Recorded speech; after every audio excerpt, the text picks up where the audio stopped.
ان الحمد للہ نحمده ونستعینه ونستغفره ونعوذ باللہ من شرور انفسنا ومن سیئات اعمالنا من يهده اللہ فلا مضل له ومن يضلل فلا هادی له واشهد ان لا الہ الا اللہ وحدہ لا شریک له واشهد ان محمدا عبده ورسوله اما بعد فان خير الحديث كتاب الله وخير الهدي هدي محمد صلى الله عليه وآله وسلم وشر الامور محدثاتها وكل محدثة بدعة وكل بدعة ضلالة وكل ضلالة في النار.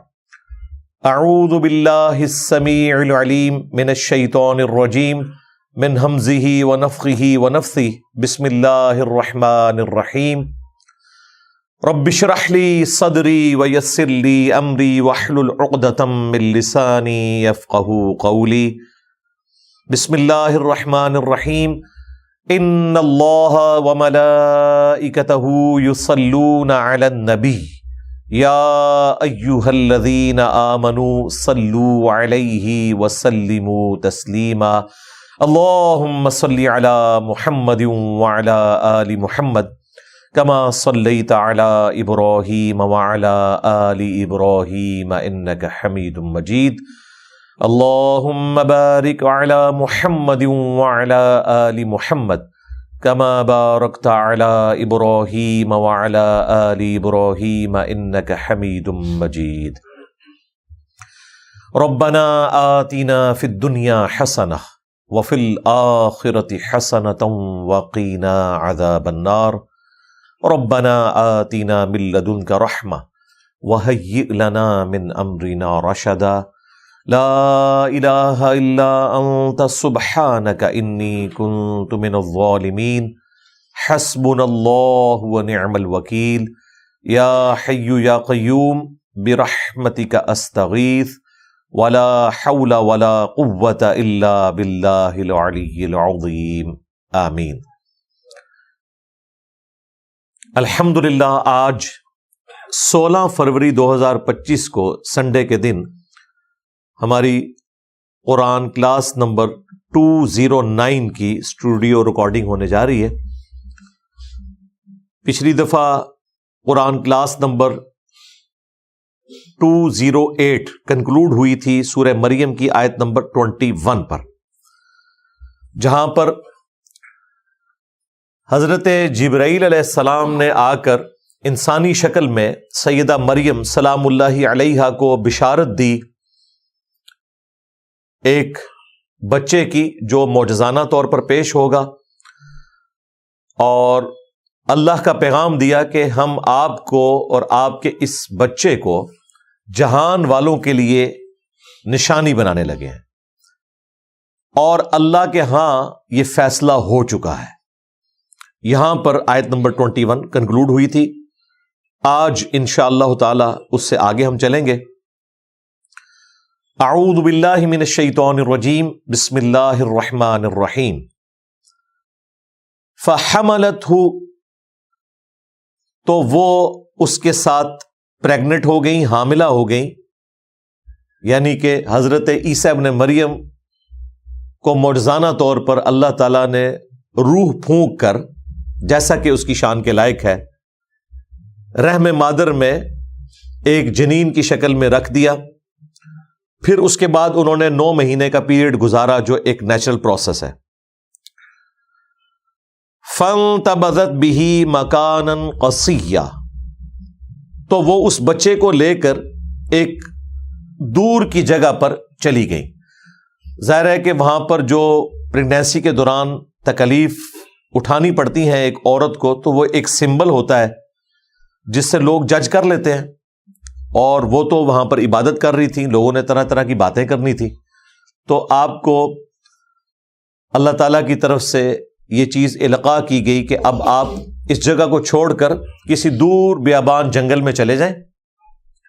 دونوں ماں بیٹا یعنی کہ سیدہ مریم اسی پریگننٹ فارم میں تشریف لے گئیں اور اللہ تعالیٰ نے ان کے لیے معجزانہ طور پر خوراک کا بندوبست کیا، کیونکہ اب وہ کسی کے پاس کھانے کے لیے تو نہیں جا سکتی تھی۔ 9 مہینے تک انہوں نے کھجور اور پانی کے اوپر گزارا کیا۔ کھجور ایک پرفیکٹ غذا ہے، ظاہر ہے، ایک کھجور کے اندر 2 روٹیوں کے برابر کیلوریز موجود ہوتی ہیں، اور تازہ کھجوریں اللہ تعالیٰ کی طرف سے اور تازہ پانی کا چشمہ اللہ تعالیٰ کی طرف سے 9 مہینے کے لیے بہا دیا گیا، جس بھی وہ جنگل کے پورشن میں تھی اس کا ذکر آیا۔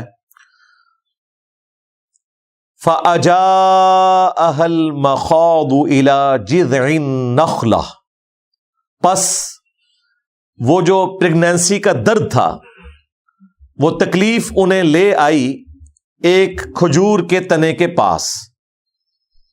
این ممکن ہے کہ وہ سادہ تنا تھا، اللہ تعالیٰ نے معجزانہ طور پر اس کے اوپر کھجوریں ان کے لیے اگا دیں، یا وہ پہلے سے درخت موجود تھا، بہرحال ایک غیر معمولی چیز ہے۔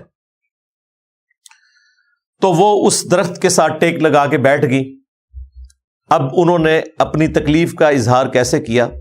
قالت، انہوں نے عرض کیا اللہ کے حضور، یا لیتنی مت قبل ھذا، اے کاش میں یہ دن دیکھنے سے پہلے مر گئی ہوتی۔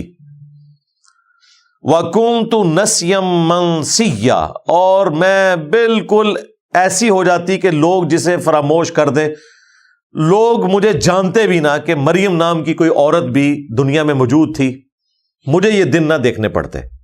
اب یہ بڑی حیران کن بات ہے کہ آپ کو حضرت جبرائیل علیہ السلام بشارت دے رہے ہیں، تو آپ کی تو خوشی کی انتہا نہیں ہونی چاہیے تھی، لیکن بہرحال انسان ہے، انسان کے ساتھ وہ سارے کے سارے لوازمات لگے ہوئے ہیں، انسان لوگوں کی باتوں سے تکلیف کا شکار بھی ہوتا ہے۔ تو سیدہ مریم کو بھی اس تکلیف کا احساس ہوا کہ میں اب لوگوں کا سامنا کیسے کروں گی کہ بغیر شادی کے مجھے اولاد ہو گئی، تو لوگ طرح طرح کی باتیں کریں گے۔ اس تکلیف کے احساس نے انہیں آہوزاری کرنے پر مجبور کیا اللہ کے حضور کہ کاش آج سے پہلے میں مر چکی ہوتی، یہ دن نہ مجھے دیکھنے پڑتے اور میں بھولی بسری ہو جاتی۔ نسیم منسیہ۔ اب اس مبارک آیت میں بھی منکرین احادیث کا رد ہے، جو احادیث میں آئے ہوئے واقعات کا مذاق اڑاتے ہیں کہ یہ کیسے ہو گیا۔ یہی بات اگر صحیح بخاری یا مسلم میں لکھی ہوتی تو انہوں نے مذاق اڑانا تھا، یہ کیسے ہو گیا کہ سیدہ مریم کو فرشتہ بشارت دے اور اس کے بعد پھر وہ کہ میں کاش مر گئی ہوتی، بھولی بسری ہو جاتی، یہ ہو ہی نہیں سکتا۔ ہمیں اگر حضرت جبرائیل بشارت دے، ہم تو خوشی کے مارے پھولے نہیں سمائیں گے، تو سیدہ مریم ایسی باتیں کیسے کر سکتی تھی؟ انہوں نے مذاق اڑانا تھا، اور وہ جینون ہوتا گیون سرکمسٹانسز میں۔ لیکن اس کا جواب کیا ہے؟ یہ بھی حقیقت ہے کہ انسان بہرحال انسان ہے، اس نے لوگوں کو فیس کرنا ہوتا ہے، تکلیف کا شکار انسان ہو جاتا ہے۔ اب دیکھیں وہ صحابہ کرام جو جنگ سے پہلے اپنی جان نچھاور کرنے کے لیے تیار تھے، ان میں سے کئی اصحاب غزوہ احد میں چھوڑ کر چلے گئے، اور قرآن میں اس واقعے کا ذکر بھی ہوا، اور 2 دفعہ اللہ تعالیٰ نے سورہ آل عمران میں ان کی معافی کی اناؤنسمنٹ بھی کر دی۔ لیکن واقعہ تو بہت بڑا ہے۔ آج اگر دقت نظر سے دیکھا جائے کہ یہ کیسے ہو سکتا ہے کہ جانثار لوگ نبی علیہ السلام کو چھوڑ جائیں، کچھ آخری وقت تک ساتھ رہے، کچھ چھوڑ کر بھی چلے گئے، لیکن آج کی ڈیٹ میں معاف ہو چکا۔ یہ بھی بشری تقاضا تھا، یہ ہو سکتا ہے۔ یہ شاعری میں باتیں اچھی لگتی ہیں، تیرے ہوتے جنم لیا ہوتا تو تیرے قدموں سے لپٹتا، تو میں خاک کا ذرہ ہوتا، میں اپنی جان نچھاور کر دیتا۔ جب وقت آتا ہے تو بہت مشکل ہوتا ہے اس پر عمل کرنا۔ آج دیکھ لیں کتنے لوگ ہیں جو فجر کی نماز کے لیے اٹھتے ہیں، انہوں نے نبی علیہ السلام کے لیے اپنی جان قربان کرنی تھی، جو بسترے کی قربانی نہیں دے سکتے۔ تو یہ جذباتی باتیں ہیں، پریکٹیکلی انسان تکلیف سے گزرتا ہے۔ تو یہاں پر بھی سیدہ مریم کا یہ کہنا یہ ایک بشری تقاضا تھا، انسان ہے۔ جب انہوں نے یہ فریاد کی تو اللہ تعالیٰ نے اس پہ انہیں کوئی ڈانٹا نہیں ہے، بلکہ فرشتے کے ذریعے بشارت دی۔ فَنَادَاهَا مِن تَحْتِهَا، تو ایک فرشتے نے نیچے سے پکارا، کسی اونچی جگہ پر ہوں گی، نیچے فرشتہ سامنے ظاہر ہوا، اس نے ان کو پکار کر بشارت دی، اللہ تحزنی، کہ مت غم کھاؤ، قد جعل ربکی تحتکی سریہ، بے شک تیرے رب نے تیرے لیے نیچے ندی رواں کر دی ہے۔ اب یہ معجزانہ طور پر ڈھارس تھی، اسی وقت کوئی ندی چلی ان کے لیے، اسی درخت کے نیچے جہاں پر وہ بیٹھی ہوئی تھی، ظاہر ہے ان کے لیے پریگنینسی میں موومنٹ کرنا بھی مشکل تھا۔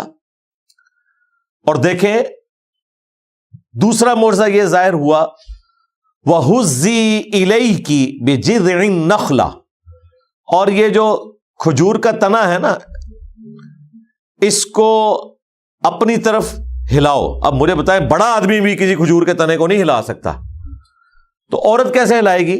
بس معجزانہ طور پر تھا، بس ہاتھ ہی رکھا انہوں نے، ہلکا سا اسے ہلایا، کیا وہ ہلا بھی نہیں ہوگا؟ اتنا وہ سخت درخت ہوتا ہے، معجزانہ طور پر ہوا۔ تساقط علیک رطبا جنیہ، تو یہ تنا آپ کے اوپر پکی ہوئی کھجوریں گرانا شروع کر دے گا۔ عین ممکن ہے کوئی خشک تنا تھا، اس پہ کھجوریں لگ گئی، اسی وقت معجزانہ طور پر ندی تو رواں ہوئی ہے۔ اب دو تفاسیر کی گئی ہیں، ایک تفسیر جو قرآن میں فٹ ان بیٹھتی ہے وہ یہی ہے کہ یہ کسی فرشتے نے ہی کہا۔ بعض لوگ اس طرف گئے ہیں کہ حضرت عیسیٰ علیہ السلام نے کلام کیا ان کی گود میں، لیکن یہ دور کی بات ہے۔ اس کی وجہ یہ ہے کہ یہ بات تو آنی تھی 9 مہینے کے بعد، وہ 9 مہینے میں انہوں نے کس طرح اپنا وقت پاس کیا، تو یہ بات زیادہ مضبوط ہے کہ فرشتے نے ندا کی جب وہ پریگننٹ حالت میں جا کے تنے کے ساتھ ٹیک لگا کے بیٹھ گئی، اور انہوں نے اللہ کے حضور فریاد کی، تو اللہ تعالیٰ نے فرشتے کے ذریعے بشارت دی کہ آپ کے لیے میٹھے پانی کی ندی ہے، اور یہ درخت کا تنا آپ بس اسے تھوڑا سا ہلائیں، ہاتھ لگانے کی دیر ہے، آپ کے اوپر پکی ہوئی کھجوریں گریں گی، جو ایک پرفیکٹ غذا ہے، پانی بھی اور کھجوریں بھی۔ فَكُلِي وَاشْرَبِي، تو کھاؤ اور پیو، اس میں سے پرفیکٹ غذا ہے۔ وَقَرِّي عَيْنًا، اور اپنی آنکھوں کو ٹھنڈا کرو۔ کس کے ذریعے؟ جو بچہ پیدا ہونے والا ہے اس کے تصور سے کہ یہ معجزانہ پیدائش ہے، وجیہن فی الدنیا والآخرہ ومن المقربین، اور جب پیدا ہو گیا تو ماں کے اندر ایک اٹریکشن ہے نیو بورن بیبی کے لیے۔ ماں کو چھوڑ دیں، آپ چھوٹے بچے ذرا موٹر بائکس پہ بیٹھے ہوئے دیکھیں، آپ کے اپنے بچے بھی نہیں ہوتے پھر بھی اتنی اٹریکشن ہوتی ہے۔ چھوٹے بچوں میں اللہ تعالیٰ نے اٹریکشن رکھی ہے، انسان نہیں، بلی کا بچہ دیکھ لیں، مرغی کا چوزا دیکھ لیں، ایک نیچرل اللہ تعالیٰ نے اٹریکشن کا معاملہ رکھتی ہے۔ تو اپنی آنکھوں کو ٹھنڈا کرو اپنے بچے کو دیکھ کر۔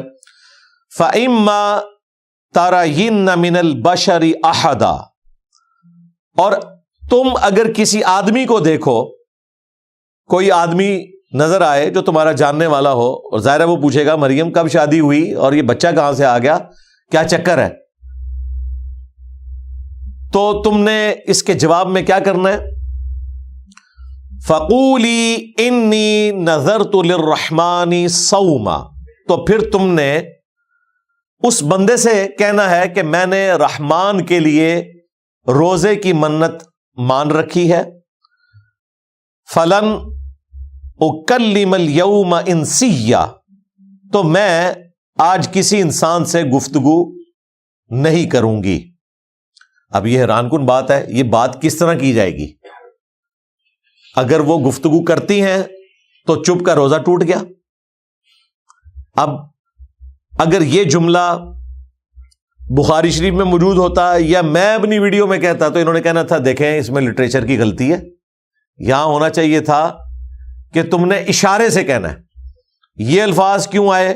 فقولی، تو تم نے کہنا ہے، یہ تو الفاظ ہی نہیں ہونے چاہیے تھے۔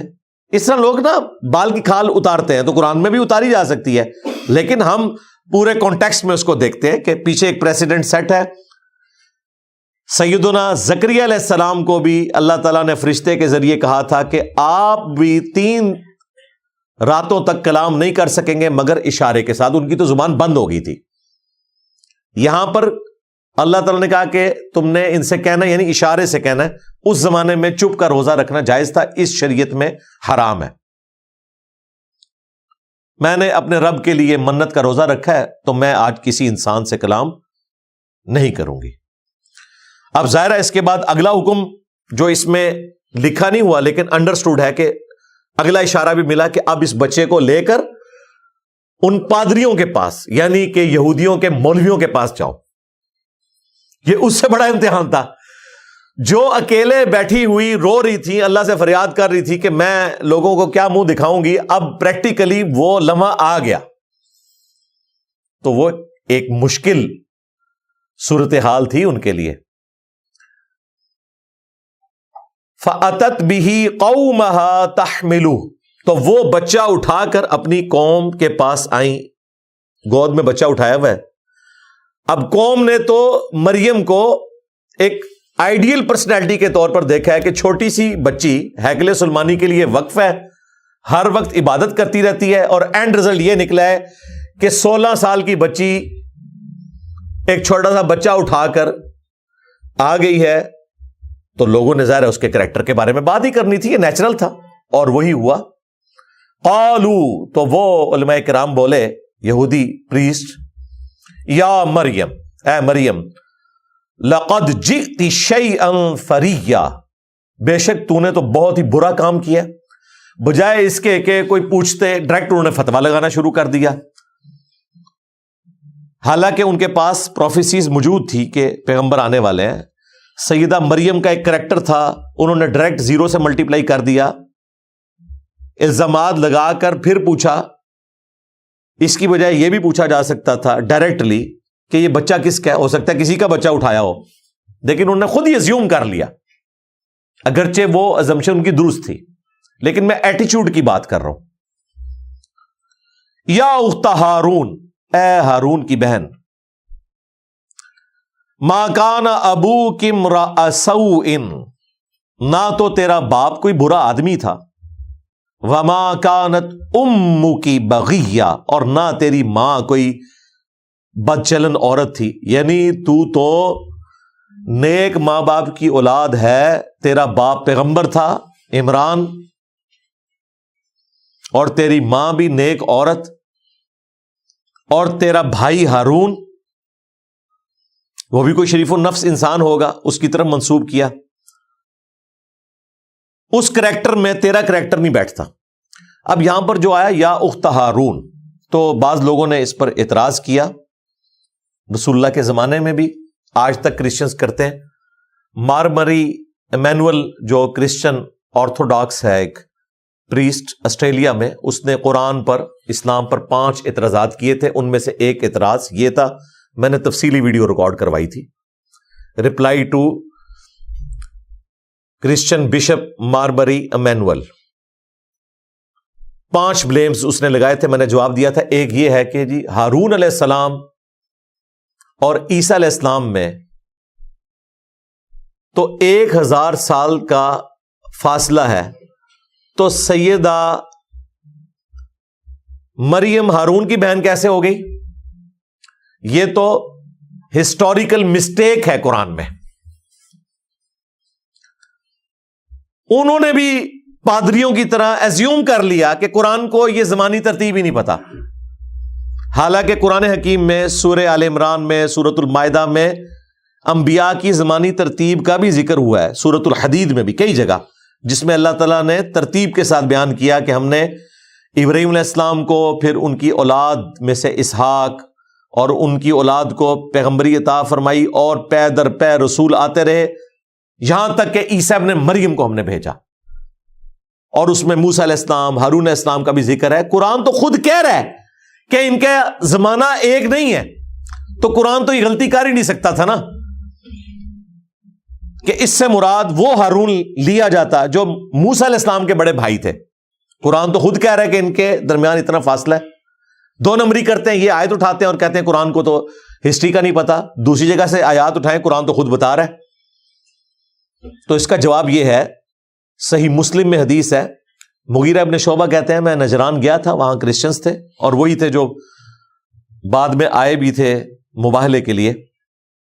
تو انہوں نے مجھ سے سوال کیا کہ ہارون کی بہن مریم کیسے ہو گئی، ان کے درمیان تو 1000 سال سے زیادہ کا فاصلہ ہے. تو میں ان کو جواب نہیں دے سکا. تو نبی علیہ السلام نے کہا کہ تم نے ان کو کہہ دینا تھا کہ بنی اسرائیل کے لوگ اس چیز کو اچھا سمجھتے تھے کہ پیغمبروں کے نام کے اوپر نام رکھیں. تو اتنا تو تم کامن سینس یوز کر سکتے تھے کہ یہاں ہارون علیہ السلام سے مراد موسیٰ علیہ السلام کے بھائی نہیں ہے. اب یہ حیران کن بات ہے کہ ہارون علیہ السلام اور موسیٰ علیہ السلام کے والد کا نام بھی عمران ہے اور سیدہ مریم کے والد کا نام بھی عمران ہے. تو اس چیز کی وہ پلی لیتے ہیں. بھئی یہ پلی لی جائے تو تم بھی مانتے ہو کہ دونوں کے والد عمران ہیں، تو کیا تم بھی ایک زمانہ مان رہے ہو ان کا؟ نہیں. تو وہ وہی جواب دیں گے جو نبی علیہ السلام نے دیا کہ انبیاء کے ناموں کے اوپر نام رکھے جاتے تھے، نیک بندوں کے ناموں کے اوپر نام رکھے جاتے تھے، اور وہ لیگیسی اس امت میں بھی چلی ہے. ہم لوگ بھی پریفر کرتے ہیں کہ انبیاء کے ناموں کے اوپر نام رکھیں. اس وقت دنیا میں سب سے زیادہ نام محمد ہے، وہ اسی وجہ سے ہے کہ نبی علیہ السلام کی طرف نسبت ہے. مسلمان ابراہیم بھی رکھتے ہیں، موسیٰ بھی رکھتے ہیں، عیسیٰ بھی رکھتے ہیں الحمدللہ. تو بنی اسرائیل میں بھی یہ طریقہ تھا کہ نبیوں اور نیک لوگوں کے نام کے اوپر نام رکھے جاتے تھے. تو نبی علیہ السلام نے کہا کہ تم نے کہہ دینا تھا کہ بنی اسرائیل انبیاء اور نیک لوگوں کے ناموں کے اوپر اپنے بچوں کے نام رکھا کرتے تھے. تو اس سے یہ پتا چلا کہ سیدہ مریم کا کوئی بھائی تھا جس کا نام ہارون تھا. یہاں ہارون سے مراد موسیٰ علیہ السلام کے بھائی نہیں ہے. بعض علماء نے اس کا کمزور جواب دیا کہ یا اختہ ہارون سے مراد اسی طریقے سے ہے جیسا کہ قرآن حکیم میں جگہ جگہ ذکر ہوا. پیغمبر کے کیس میں لوط کے بھائیوں نے، نوح کے بھائیوں نے، یعنی اس قوم میں سے ہی پیغمبر ہوتا ہے تو بھائی کے رشتے سے بات کی جاتی ہے، اگرچہ وہ فرق تو ہے امتی کا اور پیغمبر کا. تو یہاں بھائی سے مراد یہ ہے کہ سیدہ مریم ہارون علیہ السلام کی اولاد میں سے تھیں، اس وجہ سے یا اختہ ہارون کہا گیا. لیکن وہ اپنے زمانے کے لیے تو درست ہے، قرآن میں ایسی کوئی نظیر نہیں ملتی کہ اولاد میں ہو اس کے لیے بھی کہا جائے کہ ہارون کے بھائیوں میں سے یا موسیٰ کے بھائیوں میں سے. اس طرح کی کوئی مثال نہیں ملتی. یہ کمزور جواب ہے. جواب وہی ہے جو صحیح مسلم کے اندر آیا ہے. ڈاکٹر ذاکر نائک نے بھی اس کا جواب دیا تھا، لیکن چونکہ ان کو اس طریقے سے حدیث کا نالج نہیں تھا تو انہوں نے کہا کہ المصنف ابن ابی شیبہ میں ایک روایت موجود ہے، اور روایت کون سی بیان کی؟ جو مسلم شریف میں ہے. انہیں نہیں پتا تھا یہ صحیح مسلم میں ہے. تو میں نے اپنی ویڈیو میں بھی کہا تھا کہ مصنف ابن ابی شیبہ سے تو ضرورت ہی نہیں، وہ روایت مسلم شریف میں ہے جو مین سٹریم کی 6 کتابوں میں آتی ہے. تو مصنف تک تو ہم تب پہنچیں گے جب یہاں ہمیں کوئی دلیل نہ ملے. تو سیم حدیث صحیح مسلم میں موجود ہے جو اس مسئلے کو کلیئر کر دیتی ہے کہ یا اختہ ہارون سے مراد یہ ہے کہ ہارون علیہ السلام کے نام پر مریم سلام اللہ علیہا کا کوئی بھائی تھا جس کا نام ہارون تھا. البتہ ہماری ایک ماں ہے سیدہ صفیہ، ان کے بارے میں بخاری مسلم میں آتا ہے غزوہ خیبر کے موقع پر وہ لونڈی بنا کر لائی گئیں، یہودی سردار کی بیٹی تھیں اور وہ ہارون علیہ السلام کی نسل میں سے تھی، پیغمبروں کی اولاد میں سے. تو صحابہ کرام نے پھر مشورہ دیا کہ ان کو آپ اپنے پاس رکھیں کیونکہ یہ پیغمبر کی اولاد میں سے ہیں تو ان کی دلجوئی بھی ہوگی، کوئی عام عورت نہیں ہے. تو نبی علیہ السلام نے اتنی دلجوئی فرمائی کہ سیدہ صفیہ کو آزاد کر دیا اور ان کی آزادی ان کا حق مہر ٹھہرا اور انہیں اپنے عقد میں لے لیا نکاح کر کے بجائے لونڈی بنانے کے. مزید پروٹوکول دیا، ان کی وہ غلامی بھی ختم کر دی اور انہیں آزاد کر کے اپنے عقد میں لیا اور ہماری ماں بن گئی سیدہ صفیہ بنت حیی بن اخطب. حیی ابن اخطب یہ یہودی سردار تھا جو مارا گیا. پھر اللہ تعالیٰ نے معجزانہ طور پر سیدہ صفیہ کی ڈھارس بندھائی یہ نان مسلم بھی اعتراض کرتے ہیں کہ وہ عورت جس کا باپ بھائی رشتہ دار ایک دن میں قتل ہوئے ہوں، وہ عورت اسی دن کس طریقے سے کسی ایسے شخص کے عقد میں جا سکتی ہے کہ جس کی وجہ سے سارے قتل ہوئے، یعنی خود رسول اللہ صلی اللہ علیہ وآلہ وسلم؟ تو ایسا نہیں ہے، وہ احادیث موجود ہیں، ان کو اللہ تعالیٰ نے بشارت دے دی تھی کہ آپ آخری پیغمبر کی بیوی بننے والی ہیں۔ تو پہلے دن ہی اللہ تعالیٰ نے ان کے دل کو رسول اللہ کی طرف کر دیا تھا، اگرچہ اس دن ان کا باپ قتل ہوا تھا، باقی رشتہ دار قتل ہوئے تھے، پھر بھی نبی اسلام کی طرف مائل ہوئیں اور انہوں نے فوراً اسلام قبول کر لیا اور نبی اسلام کی وہ زوجہ بن گئی۔ اور ان کا قد چھوٹا تھا، اونٹ پہ بیٹھ نہیں سکتی تھی، تو نبی الاسلام نے اپنے مبارک گھٹنے کو رکھا اور اس پہ پاؤں رکھ کے وہ اونٹ پر سوار ہوئی۔ اس سے یہ پتا چلا کہ نبی الاسلام اپنی بیویوں کو کتنا پروٹوکول دیتے تھے اور اپنے پیچھے سوار کیا۔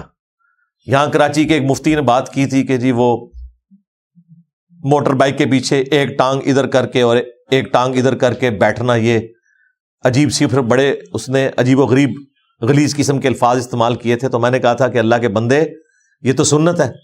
اونٹ کے اوپر سیدہ صفیہ رسول اللہ کے پیچھے اسی حالت میں بیٹھی تھی کہ ایک ٹانگ ادھر کر کے ایک ٹانگ ادھر کر کے، اور نبی اسلام کو پکڑ کر وہ بیٹھی تھی۔ تو یہ تو سنت ہے اور یہ زیادہ سیف طریقہ ہے۔ گاؤں کے لوگ آپ نے دیکھا ہے، بوڑھی عورتوں کو جب لے کر چلتے ہیں تو وہ دونوں ٹانگیں ایک طرف نہیں کرتے، گرنے کے چانسز ہوتے ہیں، ایک ٹانگ اس طرف اور ایک ٹانگ اس طرف، اس میں چانسز نہیں ہوتے۔ اس طریقے سے سواری پر بیٹھنا ہماری ماں کی سنت ہے، سیدہ صفیہ کی۔ پھر ایتھیسٹ کی طرف سے یہ بھی اعتراض ہوا تھا کہ ان کی تو عدت پوری نہیں ہوئی بھی تھی، تو وہ بھی میں نے بخاری مسلم سے بتایا تھا کہ جو لونڈی بن کر آتی ہے تو اس کی عدت ایک دفعہ حیض کا آنا ہے اور پاک ہو جانا ہے، اور وہ بخاری مسلم میں موجود ہے کہ اس کے بعد ہی وہ نبی الاسلام کے عقد میں آئی تھی۔ تو یہ ساری چیزیں لوگ اعتراض کرتے رہتے، میں نے ساتھ ساتھ اس کا جواب دے دیا، کیونکہ یا اخت ہارون سے سیدہ صفیہ کا ذکر خیر بھی آ گیا، الحمدللہ، سلام اللہ علیہا۔ اب جب ان پادریوں نے یہ بات کی نا کہ نہ تو تیرا باپ کوئی بدکار تھا، نہ ماں بدکار تھی، اور ہارون کی تو بہن ہے اور کام تیرے یہ ہیں، تو سیدہ مریم کو تو پہلے ہی بشارت تھی کہ آپ نے نہیں بولنا اور کہنا میں نے رحمان کے لیے روزہ رکھا ہے، اور مزید جو گائیڈ لائنز تھی وہ یہ تھی، فَأَشَارَتْ إِلَيْهِ، تو انہوں نے اشارہ کیا اس بچے کی طرف، کیونکہ بول تو نہیں سکتی تھی۔ اب یہ تو ان مولویوں کا مزید مذاق اڑانا تھا کہ دیکھو ایک سیریس بات پوچھ رہے ہیں، اس نے روزہ بھی آج کے دن رکھا ہوا ہے اور اوپر سے ہمارا مذاق اڑا رہی ہے۔ قالوا کیف نکلم من کان فی المہد صبیا، انہوں نے کہا کہ ہم کیسے بات کریں اس سے جو کہ اس وقت گود میں ہے، چھوٹا کم سن بچہ ہے، شیرخوار نیو بورن بیبی ہے، اتنا چھوٹا بیبی تو بول ہی نہیں سکتا۔ تو اگر تم یہ کہنا چاہ رہی ہو کہ اس سے پوچھیں تو یہ کیسے بولے گا؟ بس اس کے بعد سیدہ مریم کو کچھ کرنے کی ضرورت نہیں پڑی، اب بول پڑے ہیں عیسیٰ ابن مریم، اور یہ سیدنا عیسیٰ علیہ السلام کا معجزہ ہے۔ عیسیٰ علیہ السلام جیسی کوئی پرسنالٹی نہیں ہے، یقین کریں، ان کی پیدائش معجزہ، ان کا بچپن میں بولنا معجزہ، ان کا وہ معجزات دکھانا جو خدائی کام ہے، مردوں کو زندہ کرنا، مٹی کی مورت میں پھونک مارنا اور وہ پرندہ بن جانا، جو اندھے ہیں انہیں شفا دینا اللہ کے عزت سے، کوڑی کے مریضوں کو شفا دینا، پھر ان کا دنیا سے اٹھایا جانا معجزہ، اور سب سے بڑھ کر کئی سو سال سے 2000 سال ہو چکے ہیں ابھی تک، اب پتہ نہیں کتنے اور گزرنے ہیں، آسمانوں پر زندہ رہنا معجزہ اور دوبارہ اترنا معجزہ، تو معجزہ ہی معجزہ ہے۔ عیسیٰ ابن مریم ڈیزرو کرتے تھے کہ اگر انسانیت میں کسی کو خدا کا بیٹا کہا جائے تو وہ عیسیٰ ابن مریم ہو، یہ اللہ نے آزمائش بنا دیا۔ لیکن وہ اللہ کے پیغمبر تھے، اللہ کے بندے تھے. اور دیکھیں یہاں پر بھی وہی بات ہے، قال انی عبد اللہ. تو بچہ بول پڑا بے شک میں اللہ کا بندہ ہوں. پہلی بات اللہ کا بندہ.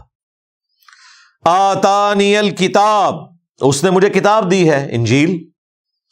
وجعلنی نبیا، اور مجھے نبی بھی بنا دیا ہے، یعنی مبعوث بھی ہو گئے چھوٹی عمر میں.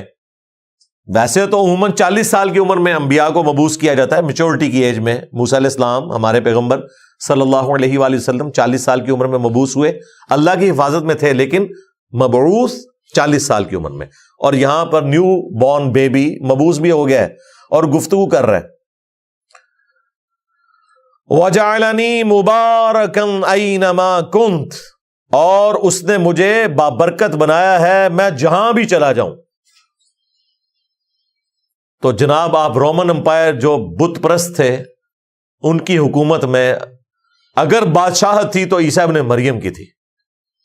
لا علاج مریضوں کو ٹھیک کر دیتے تھے. جس شہر میں چلے جاتے تھے ہزاروں کا مجمع لگ جاتا تھا، لوگ اپنے مریضوں کو لے کے آتے تھے. تو جس طرف چلا جاؤں مبارک ہوں میں. کوڑ کے مریض ہیں، ہاتھ پھیرا ٹھیک ہو گئے. نابینا آئے ہیں، ہاتھ پھیرا ٹھیک ہو گئے. اتنے بڑے بڑے معجزات. اور بیسیکلی یہ اس لیے تھا کہ بنی اسرائیل کے آخری پیغمبر تھے سیدنا عیسیٰ ابن مریم، اور اللہ نے فیصلہ کر لیا تھا کہ بنی اسرائیل نے اپنے پیغمبروں کے ساتھ جو بے وفائیاں کی ہیں، ناحق انہیں قتل کیا، انہیں تکالیف دی، تو اب میں ان کے اوپر عذاب کا کوڑا ایسا مسلط کروں گا کہ وہ قیامت تک چلے گا. ضربت علیہم الذلہ والمسکنہ وباؤوا بغضب من اللہ. ان کے اوپر ذلت، مسکنت اور اللہ کا غضب ہے قیامت کے دن تک کے لیے.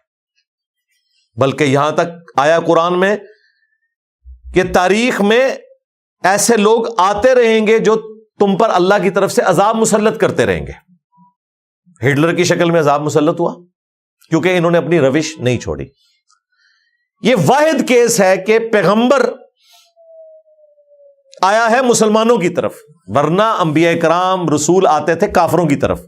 وہاں تو عذاب سمجھ آتی ہے کہ نوح علیہ السلام کو ماننے والے مسلمان، نہ ماننے والے کافر. عیسیٰ ابن مریم یہودی النسل ہے، بنی اسرائیل ہے، آئے کس کی طرف ہے؟ مسلمانوں کی طرف. یہودی تو مسلمان تھے اس وقت تک،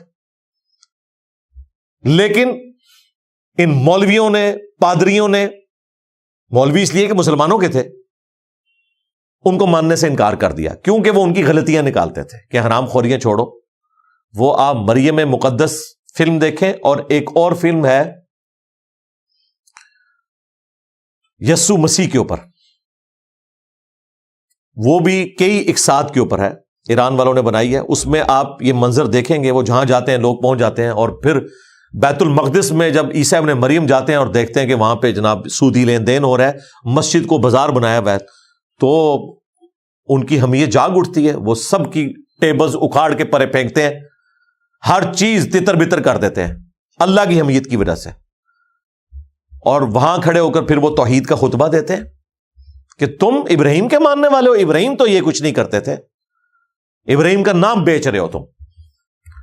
اب وہاں بیٹھے ہوئے تھے بابے، اور یہ ہے 25 سال کا نوجوان.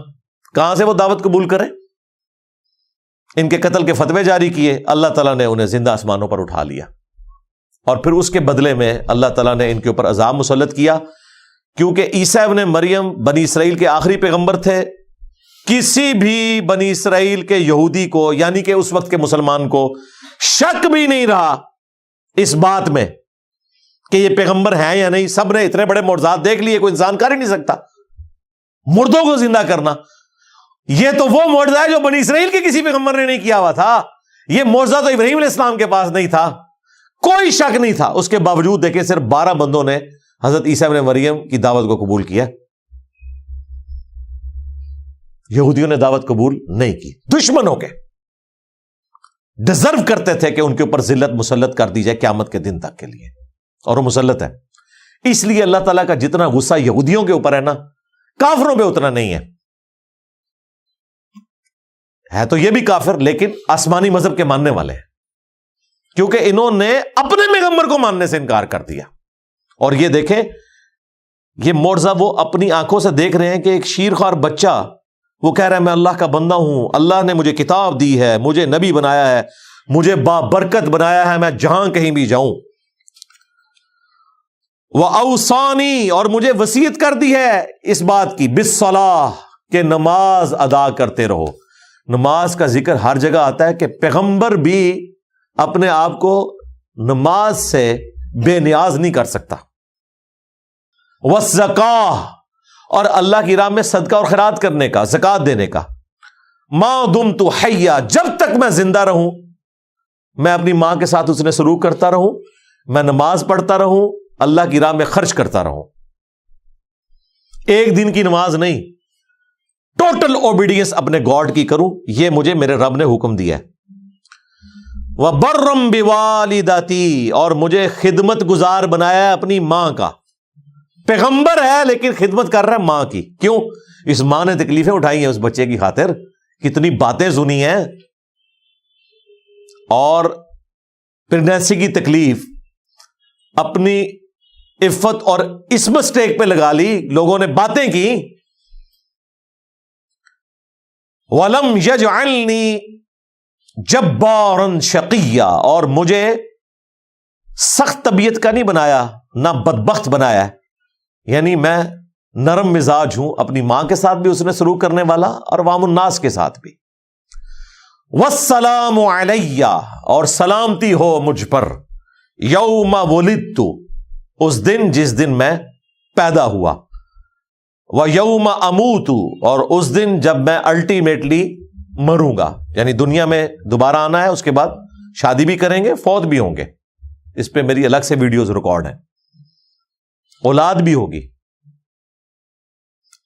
وَيَوْمَ أُبْعَثُ حَيًّا، اور اس دن جس دن میں مرنے کے بعد دوبارہ اٹھایا جاؤں گا۔ تینوں مواقع پر مجھے اللہ تعالیٰ کی سلامتی نصیب ہو۔ دیکھیں، پیغمبر بھی اللہ تعالیٰ سے سلامتی مانگتے ہیں، اور آپ کے پیغمبر نے آپ کو ہر فرض نماز کے بعد صحیح مسلم میں یہ دعا سکھا دی ہے، اللہم انت السلام ومنک السلام تبارکت یا ذا الجلال والاکرام۔ جنت میں بھی جب آپ نے جانا ہے تو قرآن میں آتا ہے کہ فرشتے کہیں گے سلامتی کے ساتھ داخل ہو جاؤ جنت میں، اور جنتیوں کا کلام بھی ہوگا آپس میں، السلام علیکم، یہ بھی قرآن میں آیا سورہ یونس میں، اور دنیا میں مشروع کر دیا کہ آپ نے ایک دوسرے کو سلام کہنا ہے، بخاری مسلم میں کتنی احادیث ہے۔ تو یہ دین سراپا سلامتی ہے۔ مسلمانوں کے کلچر میں السلام علیکم سے زیادہ بولی جانے والی چیز کوئی نہیں ہے، اور دیکھ لیں اللہ کا شکر ہے 1400 سال گزرنے کے باوجود، چاہے پریکٹسنگ مسلمان ہو، نان پریکٹسنگ ہو، فون پہ آپس میں ملتے ہوئے السلام علیکم کہتے ہیں۔ میں کہتا ہوں یہ بہت بڑا ایسٹ ہے مسلمانوں کے پاس، کہ یہ وہ طریقہ ہے جو مسلمانوں نے اتنی کمزوریوں کے باوجود نہیں چھوڑا کہ السلام علیکم سے بات شروع کرتے ہیں۔ تو سلام ہو مجھ پر اس دن جس دن میں پیدا ہوا، جس دن میں مروں گا، اور جس دن دوبارہ اٹھایا جاؤں گا۔ اب ڈاکٹر طاہر القادری صاحب نے اس آیت کو ولادت مصطفیٰ صلی اللہ علیہ وآلہ وسلم منانے کی دلیل بنایا ہے۔ وہ کہتے ہیں دیکھیں، نبیوں کی جو ولادت کا دن ہے وہ سلامتی کا دن ہے، اور جو اس سے درس مل رہا تھا واقعے سے وہ لوگوں نے فراموش کر دیا۔ اس میں سے یہ ایک ٹکڑا اٹھایا اور اس میں رنگ بھی خود بھر دیے۔ اس میں کہاں لکھا ہوا ہے کہ عیسیٰ علیہ السلام کے ماننے والے جو ہیں وہ ان کی پیدائش کا دن منائے؟ وہ تو اپنے لیے دعا کر رہے ہیں کہ اے اللہ مجھ پہ سلامتی ہو جس دن میں پیدا ہوا، جس دن میں مروں گا، جس دن میں اٹھایا جاؤں گا۔ اور یہ دعا تو ہر مسلمان کو مانگنی چاہیے۔ سلامتی کی دعا ہم ہر وقت مانگتے ہیں، فرض نماز کے بعد مانگتے ہیں، موت کے وقت بھی سلامتی ہے، اور قیامت کے دن بھی سلامتی، پل صراط پر بھی سلامتی۔ تو اس کا کوئی لینا دینا نہیں ہے اس میلاد کے ساتھ۔ ویسے صحیح مسلم حدیث ہے، نبی الاسلام میلاد مناتے تھے سال بعد نہیں، ہر مہینے نہیں، ہر ہفتے پیر کا روزہ رکھ کے۔ 2750 نمبر حدیث ہے۔ پوچھا گیا کیوں رکھتے ہیں؟ فرمایا فیہ ولدت وفیہ انزل علیہ، اس دن میں پیدا ہوا، اس دن مجھ پر پہلی وحی نازل ہوئی، اس کی خوشی میں روزہ رکھتا ہوں، یعنی جشن قرآن اور جشن ولادت مصطفیٰ صلی اللہ علیہ وآلہ وسلم منانے کا سنت طریقہ ہے پیر کا روزہ رکھنا. That's all.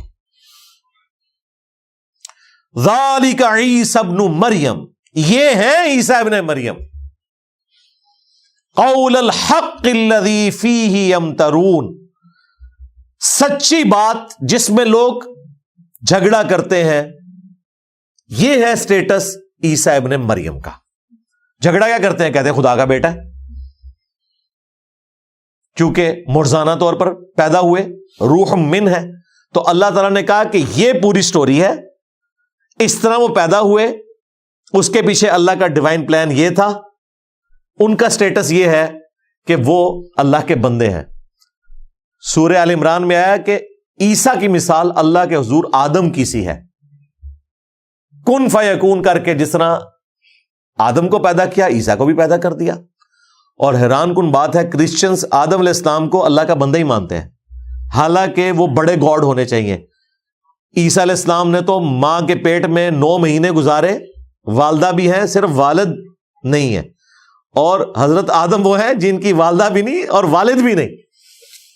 تو اسی لیے اللہ تعالیٰ نے کہا کہ آدم والی مثال ہے عیسیٰ. ان کو تو تم بھی کہتے ہو کہ اللہ کے بندے ہیں، تو عیسیٰ کی تو پھر بھی والدہ تھی، انہوں نے پریگنینسی بھی گزاری. تمہیں کیسے گمان ہوا کہ وہ اللہ کے بیٹے ہیں؟ اگر سن آف گاڈ آپ ان معنوں میں کہیں کہ مخلوق اللہ کا کنبہ ہے، وہ ساری مخلوق اللہ کا کنبہ ہے، اللہ پالنے والا ہے. جس طرح ایک باپ اولاد کو پالتا ہے، اللہ تعالیٰ مخلوقات کو پالتا ہے. خالق مخلوق کا فرق رہے گا. اس ٹرم میں ابناء اللہ ہیں، پیغمبر بھی، پیغمبروں کے ماننے والے بھی. ہم بھی کہتے ہیں نا 40 لاکھ فرزندان توحید نے اس سال حج ادا کیا. تو توحید کا تو کوئی فرزند نہیں ہوتا، اللہ کا تو کوئی بیٹا نہیں، لم یلد ولم یولد. لیکن یہ بیگوٹن سن کی بات نہیں ہو رہی ہوتی ہے، اللہ والے. جس طرح یہودی کہتے تھے کہ ہم ابناء اللہ ہیں اور اس کے احبا ہیں. اللہ نے یہ نہیں کہا کہ یہ کفر بول رہے ہو، کہا کہ اللہ سے کوئی عہد لے لیا کہ اللہ تعالیٰ تمہیں عذاب نہیں دے گا. یعنی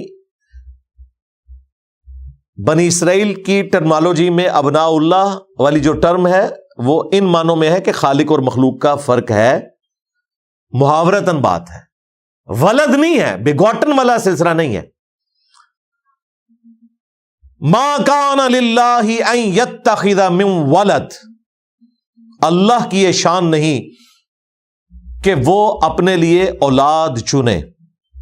یہ ایک کریٹیکل موقع ہے. عموماً کرسچنز یہ بات کرتے ہیں کہ قرآن میں جب کبھی بھی ولد کا ذکر آیا تو وہ عیسیٰ ابن مریم کے کانٹیکسٹ میں نہیں آیا. لہذا جو قرآن حکیم کا مقدمہ ہے کہ اللہ نے اپنے لیے بیٹا نہیں چنا، یہ والا مقدمہ آپ ہمارے خلاف نہیں پیش کر سکتے. ولد کا لفظ دکھائیں کہ عیسیٰ ابن مریم کے کانٹیکسٹ میں اللہ تعالیٰ نے کرسچنز کے بارے میں بات کی ہو کہ وہ عیسیٰ ابن مریم کو بیگوٹن سن مانتے تھے. تو یہ ثبوت ہے قرآن میں کہ وہ بیگوٹن سن مانتے تھے، کیونکہ یہاں کانٹیکسٹ کے ساتھ اللہ تعالیٰ نے بیگوٹن سن کی نفی کی ہے. کیونکہ کرسچنز میں سے بہت تھوڑا سا طبقہ ہے جو توحید کے ماننے والے ہیں. یونیٹیرین ان کو کہا جاتا ہے، موحد کہا جاتا ہے، بہت تھوڑے ہیں. آٹے میں نمک بھی نہیں، آٹے میں نمک پھر بھی زیادہ ہوتا ہے. اور وہ یہ بات پکڑتے ہیں، وہ کہتے ہیں ہم تو خدائے واحد کے ماننے والے ہیں اور قرآن نے ہمیں تو کہیں کنڈیم نہیں کیا. وہ تو بات ہوئی ہے بیٹا بنانے کی، تو بیٹے کا کانسیپٹ تو آپ کے ہاں بھی ہے کہ یہ محاورتاً بات ہوتی ہے. وہ تو ہم کہتے تھے، ہم ولد نہیں کہتے تھے. یہ موقع ہے جہاں پر اللہ تعالیٰ نے ذکر کر دیا کہ وہ ولد بھی مانتے تھے، اور یہ حقیقت ہے. کنگ جیمز ورژن جو اس وقت دنیا میں چل رہا ہے، گریک لینگویج سے ٹرانسلیٹ ہوا ہے. انجیل مقدس کے نام سے بائبل سوسائٹی انارکلی لاہور سے انجیل پرنٹ ہوتی ہے. اس کے شروع میں بھی لکھا ہے کہ یہ کنگ جیمز ورژن ہے، اور اصل نسخہ جو ہے وہ یونان کا، اس سے اس کو لیا گیا. ان کے پاس تو ہبرو ہے ہی نہیں ہے نا. اصل نسخہ وہ ہے جو آلریڈی ٹرانسلیٹڈ ہے، اس لیے تو بیچ میں ایسی خرافات ہیں کنگ جیم تھا جس نے اس کو لکھوایا تھا، اور اس سے پہلے بیگوٹن سن والی بات انجیل میں موجود تھی جو انہوں نے نکال دی ہے۔ آج کی انجیل میں بیگوٹن سن والا ذکر موجود نہیں ہے، ایون یہ انجیل سے بھی بیگوٹن سن نہیں دکھا سکتے، لیکن یہ حقیقت ہے کہ وہ مانا کرتے تھے۔ اسی لیے قرآن کہہ رہا ہے کہ اللہ کی یہ شان نہیں کہ وہ اپنا ولد بیگوٹن سن کسی کو ٹھہرا لے، سبحانہ، وہ تو پاک ہے۔ بڑا باریک نقطہ ہے، پاک ہے کس چیز سے؟ کہ وہ اپنا بیٹا بنائے۔ کیوں؟ اولاد انسان کو اس لیے ریکوائرڈ ہوتی ہے کہ انسان کا مشن وہ آگے لے کر چلے گی انسان کے مرنے کے بعد۔ جسے موت ہی نہیں آنی اسے اولاد کی کیا ضرورت ہے؟ یہ ہے کہ اللہ کے شان شان بھی نہیں کہ وہ بیٹا رکھے، اس کی ضرورت ہی نہیں ہے، اسے موت تو آنی نہیں ہے، یہ تمہاری ضرورت ہے، تمہاری لیگیسی کو کوئی آگے لے کر چلے۔ اذا قضا امرا، اس کی قدرت تو یہ ہے کہ جب وہ ارادہ کر لیتا ہے کسی کام کا، فإنما يقول له كن فيكون، تو بس وہ تو حکم فرماتا ہے کہ ہو جا، اور وہ کام ہو جاتا ہے۔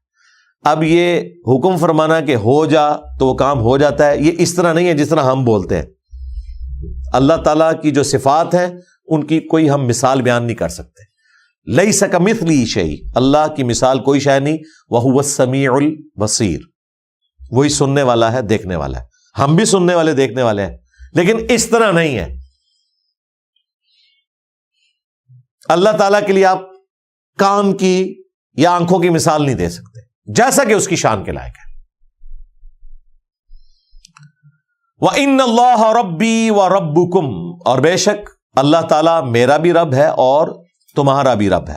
یہ اب عیسیٰ ابن مریم کا خطبہ ہے یہ جملہ، اور جب وہ جوان ہوئے انہوں نے یہی بات کی کہ بے شک اللہ میرا بھی رب ہے اور تمہارا بھی، فَاعْبُدُوهُ، پس اس کی عبادت کرو، هَذَا صِرَاطٌ مستقیم، یہ ہے سیدھا راستہ۔ یہ جوانی کا جو پورا خطبہ ہے نا، وہ سورۃ المائدہ میں گزر چکا ہے، اینڈ پہ بھی، جو قیامت کے دن اللہ تعالیٰ کی اور عیسیٰ ابن مریم کی گفتگو ہے، اس میں عیسیٰ ابن مریم نے اپنی دعوت حق کا ذکر کیا ہے کہ میں ان کو یہی بتاتا رہا ہوں کہ عبادت کرو اس رب کی جو تمہارا بھی رب ہے اور میرا بھی رب ہے، اور بالفرض اگر میں نے کوئی ایسی بات کی تھی تو تیرے علم میں ہوگی، جو تیرے جی میں ہے میں وہ نہیں جانتا، جو میرے جی میں ہے وہ تو جانتا ہے، سارے غیب تو ہی جاننے والا ہے۔ اور سورۃ المائدہ ہی میں اللہ تعالیٰ نے جب کرسچنز کی نفی کی تو فرمایا لَقَدْ كَفَرَ الَّذِينَ قَالُوا إِنَّ اللَّهَ هُوَ الْمَسِيحُ ابْنُ مریم، بے شک وہ لوگ کھلا کفر کر رہے ہیں جو کہہ رہے ہیں کہ اللہ ہی عیسیٰ ابن مریم ہے، یعنی نعوذ باللہ اللہ تعالیٰ عیسیٰ ابن مریم کی شکل میں دنیا میں اتر آیا۔ وقال المسیح، جبکہ مسیح تو خود یہ دعوت دیا کرتے تھے، یا بنی اسرائیل، اے اولاد یعقوب، اعبدوا اللہ ربی و ربکم، عبادت کرو اس رب کی جو میرا بھی رب ہے اور تمہارا بھی رب ہے۔ انہ من یشرک باللہ، یاد رکھنا بے شک جس نے اللہ کے ساتھ شرک کیا، فقد حرم اللہ علیہ الجنہ ومأواہ النار وما للظالمین من انصار، ایسے شخص پہ اللہ نے جنت حرام کر دی ہے اور اس کا ٹھکانہ ہے جہنم کی آگ، وہاں اس کا کوئی مددگار نہیں ہوگا۔ یہ پورا خطبہ ہے عیسیٰ ابن مریم کا کہ وہ تو کہتے تھے کہ عبادت کرو اس کی جو میرا بھی رب ہے اور تمہارا بھی رب ہے۔ اللہ تعالیٰ کہہ رہے ہیں ہم نے تو عیسیٰ ابن مریم کے ذریعے توحید بیان کی، لیکن کیا ہوا؟ فاختلف الاحزاب من بینہم، پھر کئی گروہ آپس میں اختلاف کرنے لگے، کرسچنز میں بھی گروپ بن گئے، ایک نے کہا اللہ کا بیٹا ہے، دوسروں نے کہا کہ اللہ ہی ہے، پروٹیسٹنٹ کہتے ہیں کہ وہ گاڈ ہے، اور کیتھولک کہتے ہیں وہ اللہ کے بیٹے ہیں، موحدین تو بہت تھوڑے ہیں ان میں، اور یہودیوں نے تو نعوذ باللہ انہیں آؤٹ آف ویڈ لاک کہا، گالیاں دیں، دجال کہا، کیا کیا الفاظ استعمال کیے، عیسیٰ ابن مریم کی والدہ پر تہمت لگائی، اگرچہ انہوں نے اپنی آنکھوں سے ہی منظر دیکھا تھا، لیکن دل بے ایمان تے اجتا ٹیر. اگر دل بے ایمانی پر اترا ہو تو آپ لیم ایکسکیوزز، جھوٹے دلائل گھاڑ لیتے ہیں. فَوَيْلٌ لِّلَّذِينَ كَفَرُوا مِن مَّشْهَدِ يَوْمٍ عَظِيمٍ، پس ہلاکت ہے کافروں کے لیے اس دن کی حاضری سے جو بہت بڑا دن ہوگا. بڑا مشکل دن ہے اللہ کے حضور پیشی کا دن. وہاں پر سب کا جھوٹ کھل جائے گا. دنیا میں تو آپ دھوکہ دے سکتے ہیں، وہاں تو پھر پکڑ ہوگی. اسمع بہم وابصر، اس دن یہ خوب سننے لگیں گے اور خوب دیکھنے لگیں گے. یوم یأتوننا لیکن الظالمون اليوم فی ضلال مبین، جس دن وہ اللہ کے حضور حاضر ہوں گے، ان کے کان بھی کام کر رہے ہوں گے، آنکھیں بھی کام کر رہی ہوں گی، لیکن یہ ظالم آج کھلی گمراہی میں. یعنی اللہ تعالیٰ فرما رہا ہے آج تو یہ گمراہی کا سودا بیچ رہے ہیں، لیکن قیامت کے دن ان کی آنکھیں بھی کھلی ہوں گی، کان بھی کھلے ہوں گے. دنیا میں بھی ویسے کھلے ہوئے ہیں، لیکن ان کانوں کو آنکھوں کو یوز نہیں کر رہے، مکرے بنے ہوئے ہیں. جیسے ہمارے استاد ڈاکٹر صاحب کہا کرتے تھے، ڈاکٹر اسرار صاحب رحمہ اللہ، کہ جو شخص سویا ہوا ہے اسے تو آپ جگا سکتے ہیں، اور جو آنکھیں بند کر کے لیٹا ہے اس کی تو نیت ہی نہیں اٹھنے کی، آپ اسے نہیں اٹھا سکتے. تو یہ علماء یہود وہ تھے جن کی آنکھیں بند تھیں، انہیں پتا تھا کہ اس پیغمبر نے آنا ہے، مسایہ آئیں گے، لیکن وہ مسایہ آگے چلا گیا، آج تک انتظار میں ہے.